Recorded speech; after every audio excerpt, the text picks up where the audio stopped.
Sa loob ng tahimik at masukal na kagubatan, may mga nilalang na hindi pa natin lubos na nakikilala. Ang kanilang misteryosong anyo, sunod-sunod na nagpapakita. May unggoy na tila nagliliwanag sa kaputian. Mayroon ding mala ermitanyo ang itsura dahil sa haba umano ng bigote nito. I really want to see Mr. Suabe. Sana bigyan tayong pagkakataon na makita ito, no? Iyan ang aking pakay hanapin sa pinakamataas na bundok sa bansa, ang Mount Apo. Grabe yung paglakad ko. Papunta dito, ganito. No wonder. Ito yung kinakatakutan ko na trek eh. Mount Apo. At this age, 59. Ngayon ko pa inakit ito for born.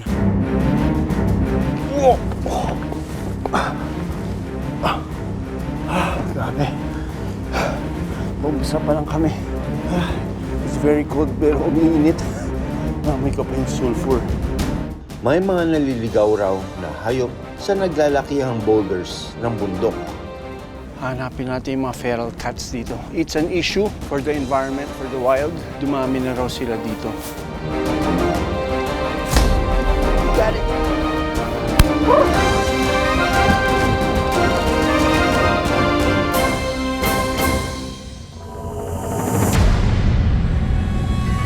Sa Pilipinas, ang madalas na itsura ng mga unggoy, kulay kayumanggi at may mahabang buntot. Ito ang long-tailed macaque. Pero isang araw, tila nagliwanag ang gubat sa kaputian ng isang unggoy sa Sultan Kudarat. Itong 2016 pa niya makita namon dire basta karon nga sige gyapon nagapakita. So daw nakaupod na namon ini siya nga adlaw-adlaw. Ang na-discover namon ining white monkey, una-una sini nga naka-discover amo ang constituents mismo nga diri naga-star. Nagpaabot kami sa DNR kung ano ang pwede namon nga mahimo kag mabulig diri sa mga katawhan nga ari diri mismo sa lugar. Nagaplano kami nga mag-reforest diri. Malaya itong nagmamasid at naglilipat-lipat sa sanga ng puno. Mag-isa at tila iniwan ng kaniyang tropa. Parang nagliwanag ang kagubatan sa paglabas ng puting unggoy sa kagubatan. Pero hindi lang daw ito ang nag-iisang puting unggoy sa Pilipinas. Sa katunayan, tila naging baby ng isang pamilya sa Bataan ang puting unggoy na kanilang umanong binabantayan mula pa noong nakaraang taon. Sinubukan ng aming team na kamustahin ang nasabing unggoy, pero tumanggi ang tagapag-alaga nito na magpaunlak ng panayam. Samantala ang puting unggoy na nakita sa Sultan Kudarat mailap sa tao. Sa aming pag-aabang dito, ramdam namin ang katahimikan sa kanyang kaharian. Nang biglang, may kumaluskos. Sa wild, nasaksihan namin ang napakagandang kulay ng puting unggoy.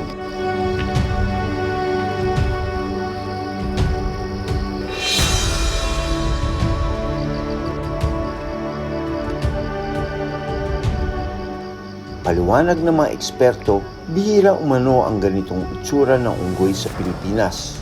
Posibleng kaso ito ng leucism at hindi albinism. Isa daw yan sa yung term na sinasabi nilang leucism. Meaning, nagkulang lang yung pigment ng wildlife na yun. Siya lang yung kwan doon. Pero nakikipaghalubilo naman din siya sa mga kasama niya na unggoy. Naging viral ang mga larawan at video ng puting unggoy.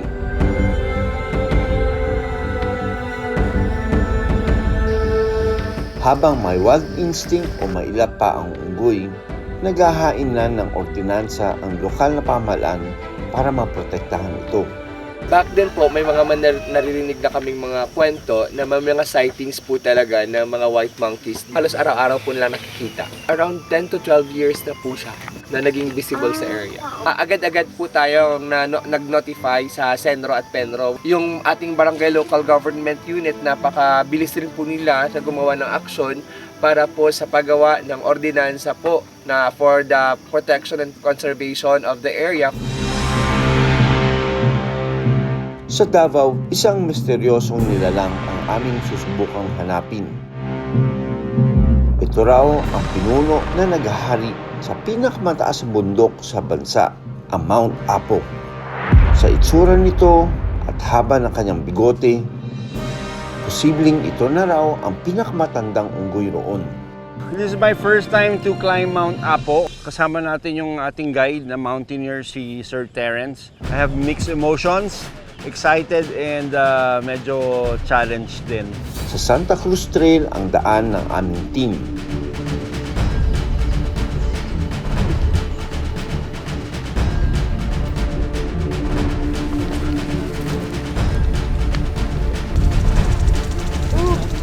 Gulayan! Pero after gulayan, gubat na.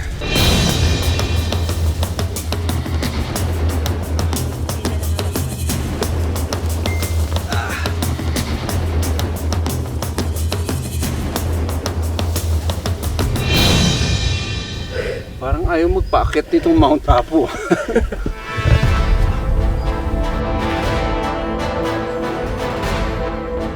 Sa boulders, pahirapan ang paghahanap sa tropa ng mga unggoy na aming pakay makunan.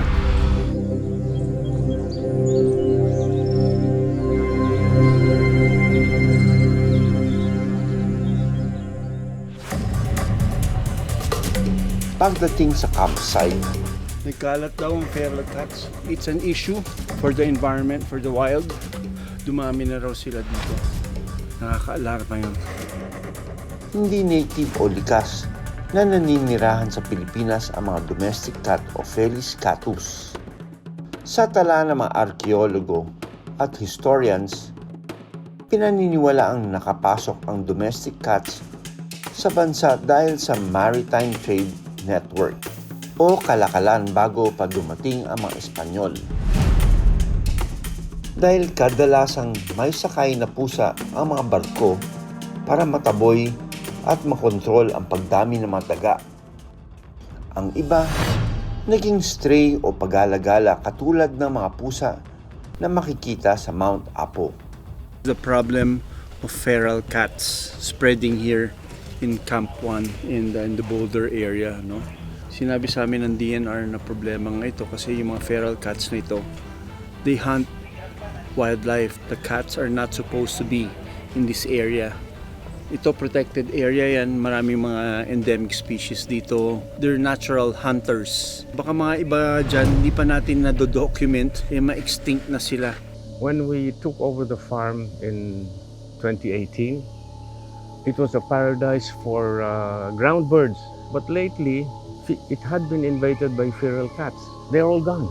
They're gone from the farm. That's how feral cat can affect the population of wild birds in any place. Wala naman talaga tayong true feral cats in the Philippines. Itong mga cats na ito ay either dala ng mga settlers or communities around Mount Apo. Since they are naturally also predators, no? At doon na nga sila nagstay dahil napaka-rich, no, ng biodiversity ng Mount Apo. Kailangan meron po tayong programa to protect the wild and remove the unnatural predators in the area. Habang inaantay namin magpakita ang mga unggoy, naglagay kami ng cat trap dahil sa dumaraming bilang ng feral cat sa Mount Apo. Kailangan kasi naming mahuli ang mga ito at maibaba ng bundok upang hindi tuluyang makapekto sa populasyon ng mga endemic species sa Mount Apo. Isang kulay kahel o kulay orange na pusa ang natanaw namin. Gagamit ako ng pressurized tranquilizer para pansamantala itong patulugin. Sunod. Tinamaan. Nabol na nila. Ayun, nahuli. First feral cat. Napaka-healthy, oh. Mukhang naglalactate pa. This is a female. So this cat can reproduce a lot of kittens, which can be a threat again to the wildlife. You'll be taken care sa baba, ano? My mission to save wildlife and to save the domestic cats. They're not supposed to be here, so we're gonna rescue them. Naglagay rin kami ni Terence ng cat trap sa mga lugar kung saan madalas na naglalagi ang mga pusa.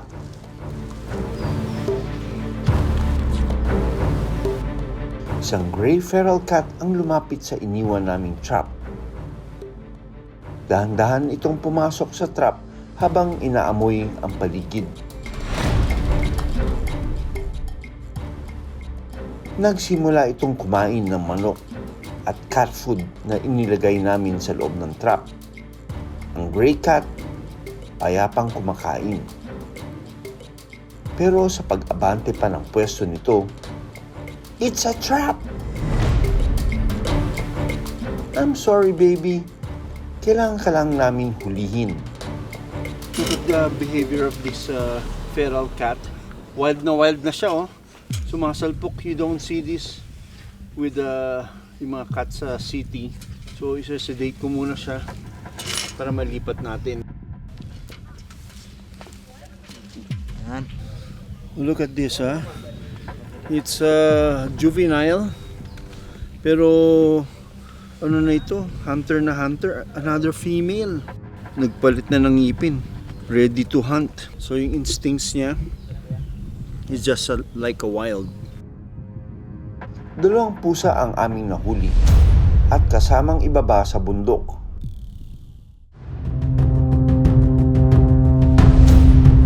Pero ang matandang unggoy na may mahabang bigote tila mahilap sa amin.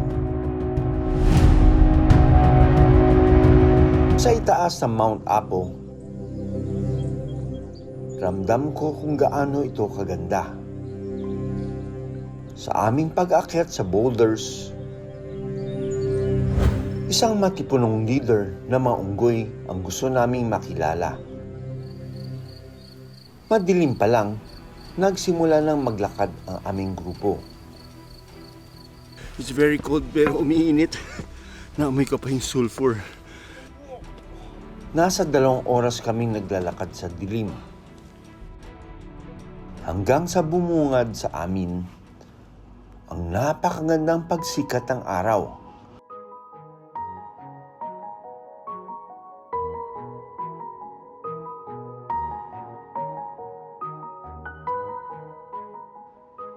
Taong 2004 nang idineklarang protected area ang Mount Apo. Higit 800 iba't ibang uri ng halaman ang matatagpuan dito. Tirahan din ito ng nasa higit 270 uri ng mga ibon. Kung saan 40% dito ay endemic o tanging sa Pilipinas lang matatagpuan. Grabe itong itong boulders na ito. Kaya tayo pumunta dito kasi meron tayong hinahanap, hindi lang basta unggoy, pero itong unggoy nito mukhang mysterious dahil meron siyang parang mga English na mustache. Binansagang Mr. Suave ang sinasabing matandang unggoy na may bigote. Try nating hanapin. Kailan huling nakita itong alpha male na parang may ganong mustache? Ayan, ito. Last week. So may babaan na part natin konti. Mula sa aming pwesto, may ilang unggoy na kaming nakita. Ang mag-inang unggoy, hindi mapaghiwalay. Saan man magpunta, bitbit nito ang kanyang anak. Ang isang unggoy naman, berries ang kinakain.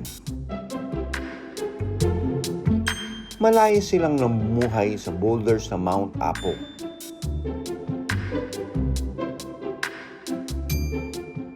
tropa na maunggoy, tahimik na binabantayan ng isang matandang unggoy.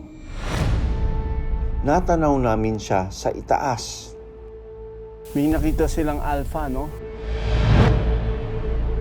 Nagpapabilad. Kaya lang nakatalikod pa. Parang may kalbo sa likod, no? Hindi kaya sugat yan?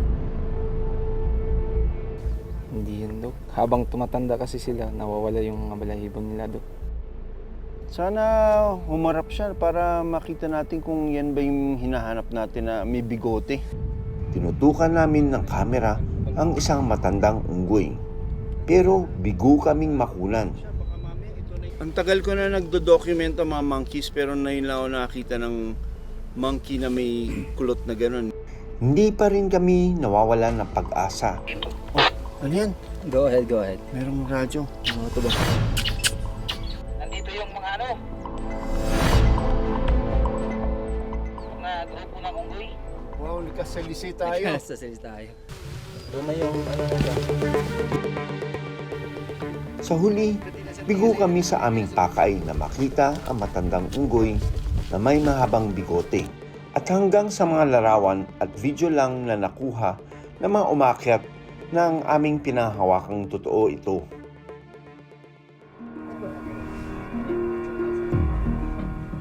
Sa pagbaba namin ng bundok, dala namin ang 2 pusa na aming nahuli sa Mount Apo. Sa tala ng Protected Area Management Office ng Mount Apo Natural Park, tinatayang aabot sa 30 pusa ang pag-alagala roon. Maliit na porsyento lang nito ang 2 pusa na aming na-rescue. Lalo na't kaya nitong manganak ng 2 hanggang 3 beses sa isang taon.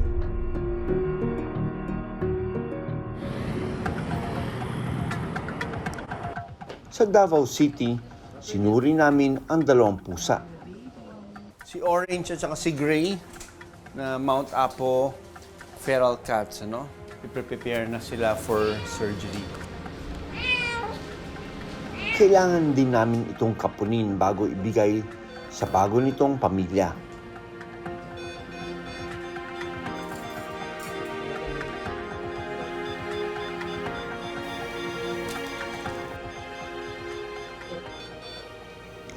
Paraan ito para masigurong kontrolado na ang mabilis nitong pagdami at walang dalang sakit ang mga pusa.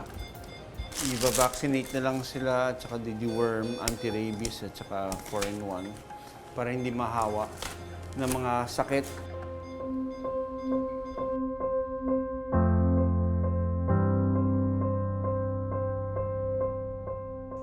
Makalipas ang 3 buwan, ang mga pusa ng Mount Apo nananatili pa rin sa isang pasilidad.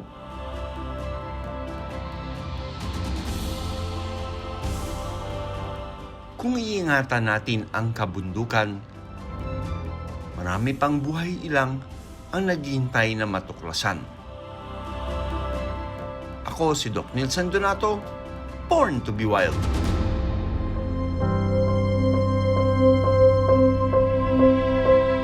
Maraming salamat sa panonood ng Born to be Wild. Para sa iba pang kwento tungkol sa ating kalikasan, mag-subscribe na sa GMA Public Affairs YouTube channel.